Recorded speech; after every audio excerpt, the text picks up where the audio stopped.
per detik. Nah, kalau ada hujan ekstrim di pegunungan, itu bisa masuk ke dalam kota, volumenya adalah 3.200 meter kubik per detik.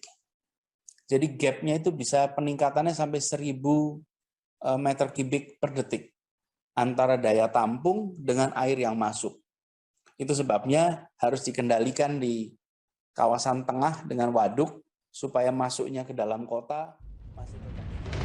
Gubernur DKI Jakarta Anies Baswedan menyebutkan upaya mempercepat penanganan banjir oleh jajarannya bisa mendapat penilaian melalui indikator kinerja individu atau Key Performance Indicator, KPI.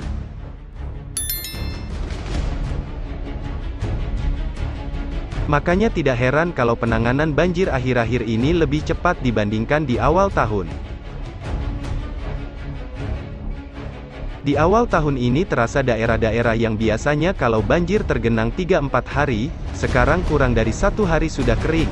Kenapa? Karena sekarang petugas lurah, camat, BPBD, itu semua punya target, kata Anies dalam Rakornas Virtual Antisipasi La Nina di Jakarta, Jumat, tanggal 30 Oktober tahun 2021. Dengan adanya indikator ini, Anies menargetkan genangan air surut dalam waktu 6 jam setelah hujan berhenti.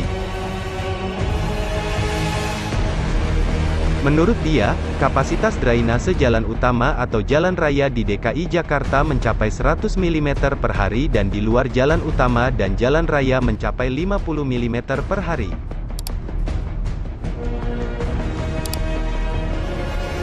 Apabila curah hujan per hari di DKI Jakarta mencapai 100 mm, Anies menargetkan kawasan ibu kota tidak boleh banjir.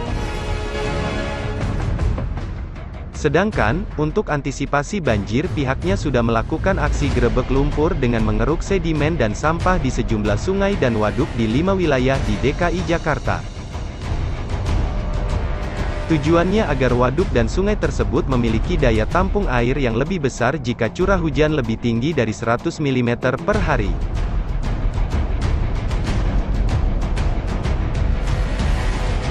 Sementara itu, lanjut dia, 13 sungai yang mengalir di Jakarta memiliki daya tampung 2.300 meter kubik per detik.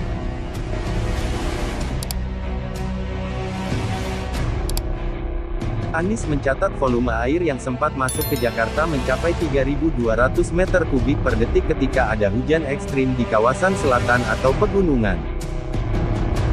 Jadi gapnya itu bisa meningkat sampai 1.000 meter kubik per detik antara daya tampung dengan air yang masuk, itu sebabnya harus dikendalikan di kawasan tengah dengan waduk, supaya masuknya ke dalam kota masih tetap sesuai kapasitas.